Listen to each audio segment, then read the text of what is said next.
Dr. Shabir, welcome to Let the Quran Speak. It's my pleasure to be on. Dr. Shabir, we've been talking about hadith for all these weeks, and the question is, well, why don't we just get rid of it altogether? And some people actually suggest that, Quranists. So can you tell me what you think of that argument? Well, and the argument is not sound for two reasons. One is that academically, it doesn't make sense to say we're going to sweep away a whole corpus, a body of literature, just because we don't like some of the content. In fact, from an academic and historical point of view, we want every bit of information that could be gathered from the past, because we will use that information to study the past. And we won't take the information at face value. We're going to use our critical thinking skills to look at the information and say, okay, so here we have books of hadith which are mainly collected in the 3rd century of Islam. Some were collected even before, like the Muwatta of Imam Malik, for example. He died in the year 179 of the Hijrah, so his collection was in the middle of the 2nd century. And we have some other books as well, some smaller ones, and we have books which have been incorporated in the later books. So we try to reconstruct those books to find out, what might those original books have looked like. And in all of this reconstruction, our main objective is to reconstruct the scene in the life of the Prophet Muhammad, peace be upon him, to see if we can hear something of what he was saying and see something of how he was acting there on the ground. So in other words, we're asking the basic question, what must have happened in the life of the Prophet, peace be upon him, for it to be reflected the way it is in the hadith corpuses. Mm-hmm. So the reflection is not absolutely accurate. It has been fragmented or it has been distorted a little bit, but we're trying to adjust for the noise and the distortion, and we're trying to reconstruct the original scene. We will be successful to a greater or lesser degree, and various academic scholars have given us slightly different reconstructions of the life of the Prophet, peace be upon him. But that is an ongoing work, and it has to be done. We cannot just simply reject all of the hadith. And I think we also need to recognize that the scholars of the past did do a really good job of sifting through all these hadith. I mean, they developed a science. We call it the science of hadith. Yes, and in fact, they were doing the similar type of reconstruction that we are trying to do now, except that we're taking it to the next level. So what was their reconstruction? They saw that everybody was relating something about the Prophet, peace be upon him, and a lot of the information that was being related is not accurate. So they used their critical skills to sift through that sea of information to find the gems of accurate information, accurate according to the standards of inquiry that they were using at the time. And once they identified these, what appeared to be to them the more accurate representations of the Prophet, peace be upon him, they collected those in the standard corpuses that they have handed down to us. So that was a great job that they have done, and we can only build on that going further. So to reject that altogether is academically not sound. Like, you can't turn a blind eye to the past. Now, from a religious point of view, the Muslims are required to follow the Prophet Muhammad, peace be upon him. The Quran is so emphatic about this. The Quran says, "Ma yuti'ur rasula faqad ata'a Allah." Whoever obeys the Prophet has obeyed God. And the Quran says, "Ati'u Allah wa ati'u Rasul." Obey God and obey the Prophet. And so many other verses of the Quran tells us that the Prophet Muhammad, peace be upon him, was not only responsible for reciting the book to us, which is what, if one wants to follow only the Quran, one would say, okay, the Prophet Muhammad came, his job was to recite the book for us. He did so, peace be upon him. And now we have the book, we don't have to worry about his life. But the Quran itself tells us that the functions of the Prophet were like this. يَتْلُو عَلَيْهِمْ آيَاتِنَا وَيُزَكِّيهِمْ وَيُعَلِّمُهُ الْكِتَابَ وَالْحِكْمَةَ. He will recite the book to them, and he will purify them, and he will teach them the book and the hikmah, which is called, the Arabic word is wisdom. So the function of the Prophet, peace be upon him, is not just simply to hand us a book and say, here, go take it, but he's there to teach us the explanation of this book.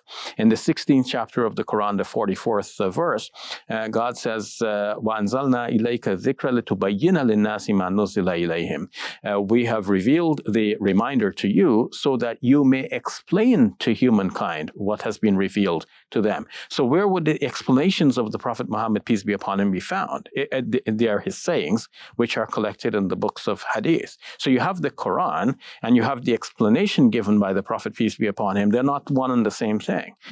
So we have to have both. The Quran. Are there some things that we couldn't do without the Hadith? Well, the Hadith gives us details to carry out the commands of God. So the details of prayer, for example. Now, one might say, well, the prayers have been known and practiced and evidenced in the Muslim community and passed on by actual living witnesses and in practice from one generation to another without needing to memorize some snippets of information which are now found in the Hadith.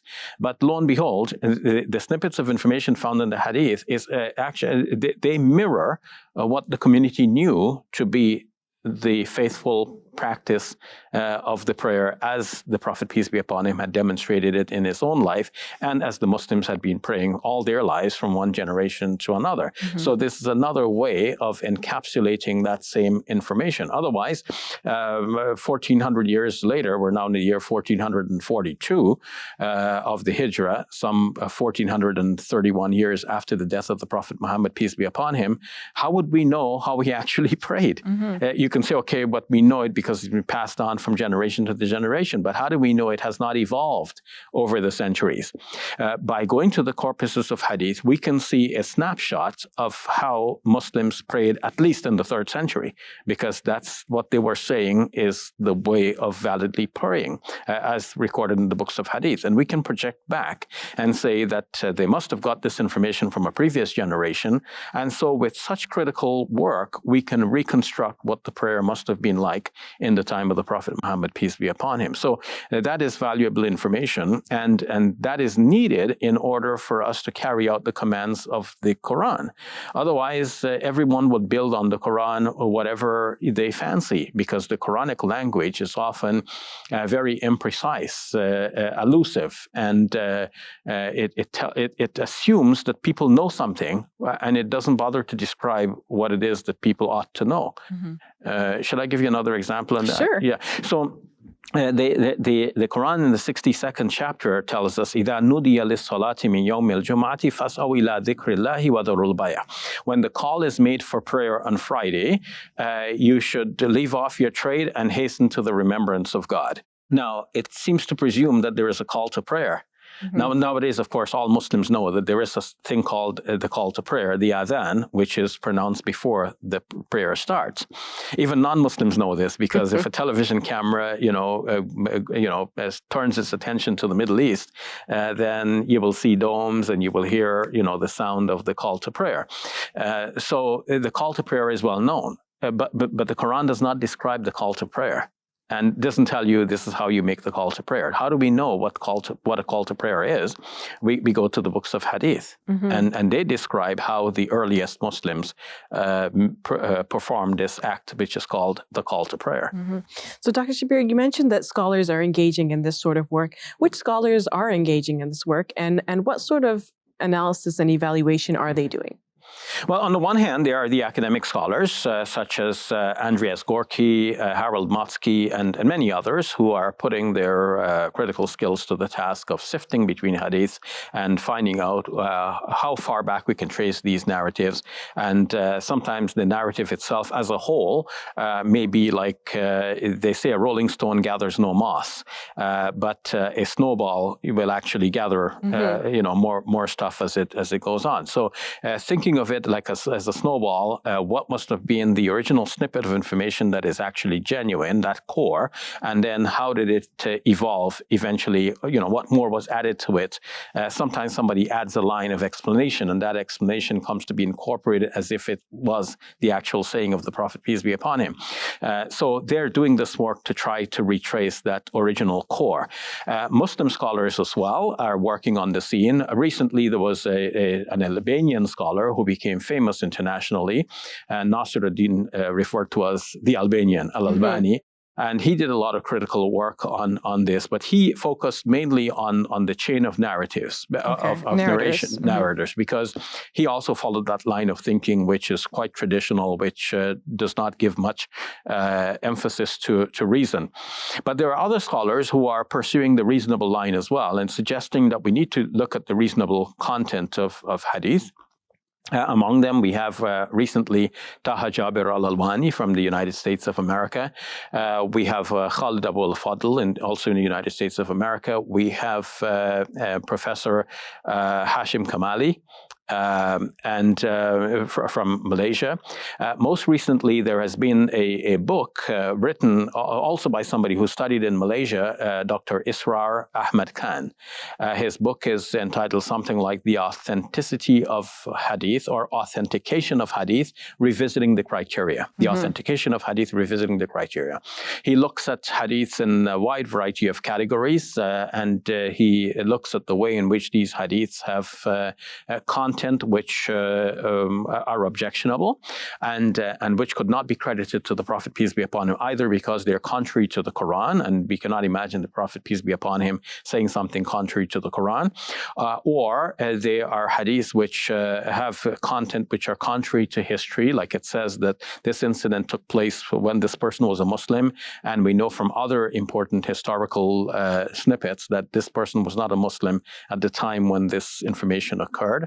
And so on. So looking at it from a rational point of view, comparing it with the Quran, looking at it from the historical point of view, he shows that many hadiths actually that are in the standard corpuses need to be left aside. Otherwise, one gets a skewed impression of what the Prophet Muhammad, peace be upon him, was really all about. Dr. Shabir, last question. Do you think this evaluative lens that you've just mentioned, do you think it will ever become popular in the Muslim world? Actually, it has already become quite popular. Among the average Muslims, this is already the status quo. The average Muslim doesn't bother with a hadith if they know that this is problematic. They just act on the ones which are benign, which help them they give them the details about their prayer and their fasting and so on, and they carry on. But if they hear a hadith that is problematic, they just leave that aside. The youth may be puzzled about this, and the youth want to be very precise. They want to know, is this from the Prophet, peace be upon him, or not? Because if it is, we have to follow it, and we have to believe in it. And if it is not, then we have to be clear and say this is not. They cannot, accept a kind of a wishy-washy state of existence. And this is where this modern scholarship needs to do more. Dr. Yusuf al-Qaradawi, in his book كيف نتعامل مع السنة النبوية, which is Arabic for how do we approach the prophetic way of life, or sunnah, he suggested in the last few pages of his book that we must do some work today, building on the work of past scholarship, to compile the hadiths in a way that will allow us to now make a differentiation between the authentic and the inauthentic. And then we should be able to give that to the public so that the public is properly guided.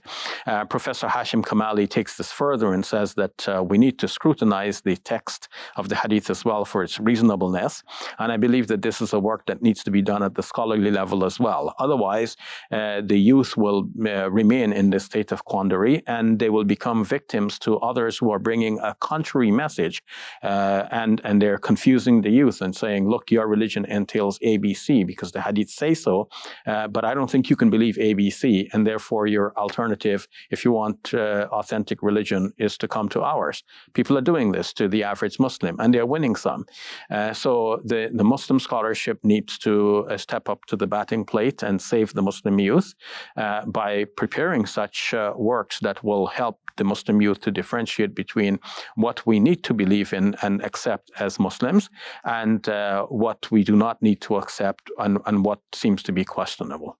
Thank you for that, Dr. Shabir. And this marks the end of our series. So thank you so much for sharing your insights through these weeks. You're welcome. If you enjoyed this video, click like and subscribe. And please donate to support our work at QuranSpeaks.com.